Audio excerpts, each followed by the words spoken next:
Back live with you tonight, here on In Focus, and thanks for staying on. The Independent Police Investigative Directorate has sounded the alarm over what it says is a high number of suspects being killed by police. 18 people were killed in a shootout with police in Trichardt in September, while 19 others died in KwaZulu-Natal over the past month. Ipid spokesperson Robbie Raburabu joining us now to unpack this a little bit further.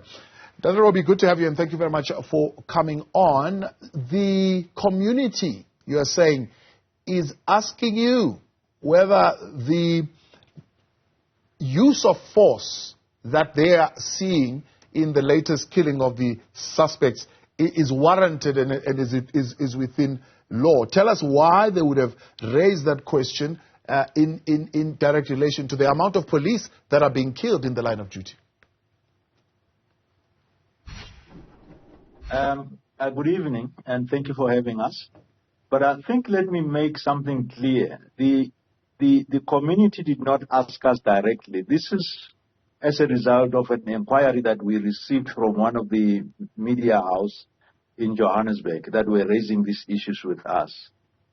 And this inquiry was done about 2 weeks ago, and the story was only run yesterday.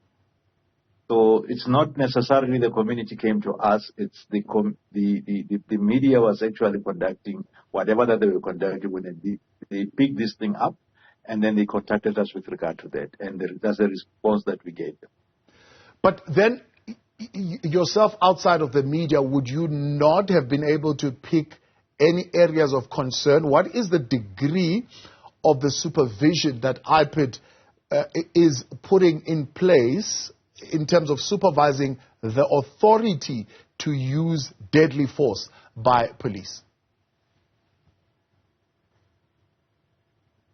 Remember, Ipid as a department has been charged with investigating the crimes that are certain crimes that have been committed by the members of the South African Police Services and the Metro Police Services. But by doing that, we are investigating all those cases that come to us as is required by the Ipid Act. Obviously, by us investigating those cases, at the end or at the conclusion, each and every investigation will make two recommendations. The one is a referral to the NPA for decision on the matters that we investigated. And the second would be recommendations that we would be sending to the employer, in this case being the South African Police Services or the Metro Police Department, where the members would have been employed. So by so doing, we then, at the end of the conclusion of the investigation, also make an announcement as to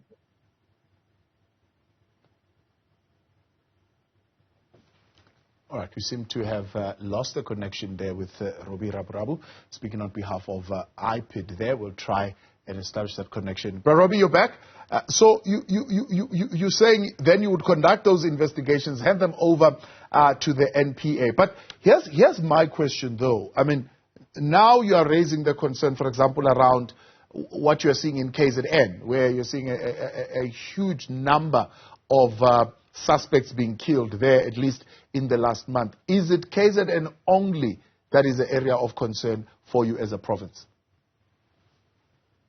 It is not KZN only, but then the majority of cases are actually happening in KZN, in particular in the few past months that I think starting from April, that's where we have seen a spike.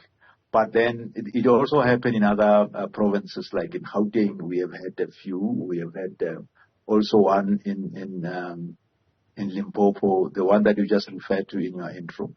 So those are the matters that we actually highlighted when we were speaking to this media house that I mentioned earlier. Yeah. So, I mean, what we are seeing in those instances, for example, in the number of police funerals that the Minister of Police has been attending, is a narrative, or one would say a statement that says there is brazen retaliation from criminals when police would want to arrest them. And you have a minister that says, well, we stand by our statement that says police must fight fire with fire. What is it that says to you what we are being told by the police is not actually what's happening on the ground, and therefore we need to investigate and find out exactly why so many people are dying? Remember, whether what the police are saying is true or not, we still have to investigate whatever that we have to investigate every death that happens as a result of a police action or death. So it does not necessarily matter what the police say before we start investigating.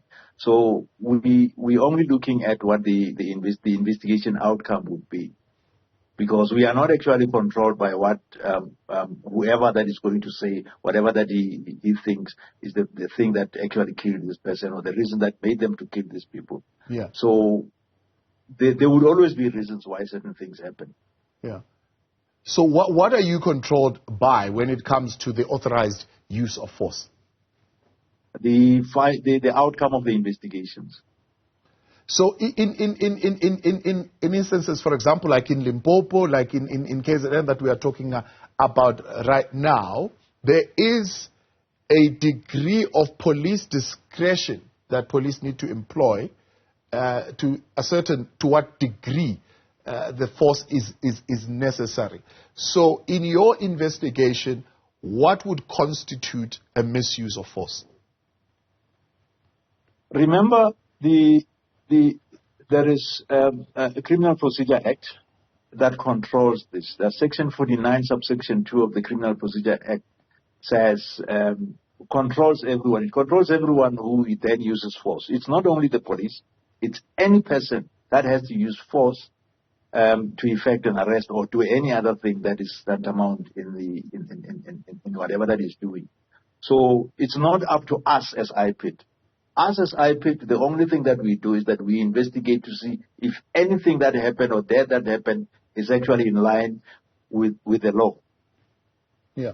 And to what extent do you hold the supervising authority accountable for the use of deadly force? If a police commissioner, if a police minister could say, fight fire with fire, and the police on the ground do exactly that, how much weight do you put on the words of the supervising authority and holding them accountable for whatever actions that the police would then be implementing on the ground?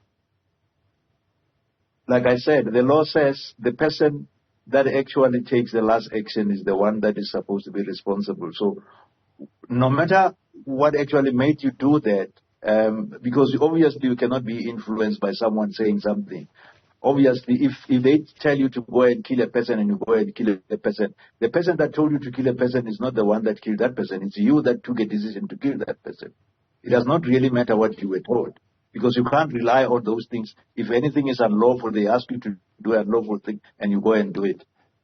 Hence I'm saying, so what would be unlawful? Because, I mean, you have a police commissioner that says police have a right to defend themselves when they are being attacked.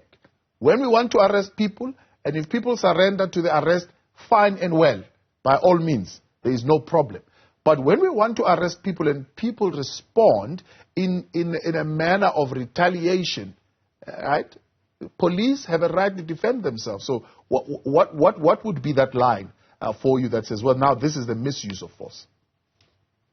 I believe when the police are trying to defend themselves, or they are defending themselves when they are trying to arrest someone and that someone actually shoots back at the police, would we then say the police were wrong? Because the law would have allowed them to actually do that. The law says if you are being attacked or the life of that the next person is being threatened and you are there and that attack is imminent, then you need to act. Then as long as the force that you use is proportionate to what of the attack, then you acting within the law. Yeah. There's nothing wrong with that. So what that would mean is that the investigations could be conducted, and at the end of the investigation, it could be determined that actually the 19 that were shot in KwaZulu-Natal, the 18 that were shot in Limpopo, it was actually the appropriate use of force in that particular instance because of the degree of the retaliation that the police would have received? Very much so. If you look at our annual reports, you look at the number of cases that we've investigated. The ones where we've made recommendations for criminal recommendations and criminal referrals for NPA, it's just a few of those. The majority of cases, we actually exonerate the police.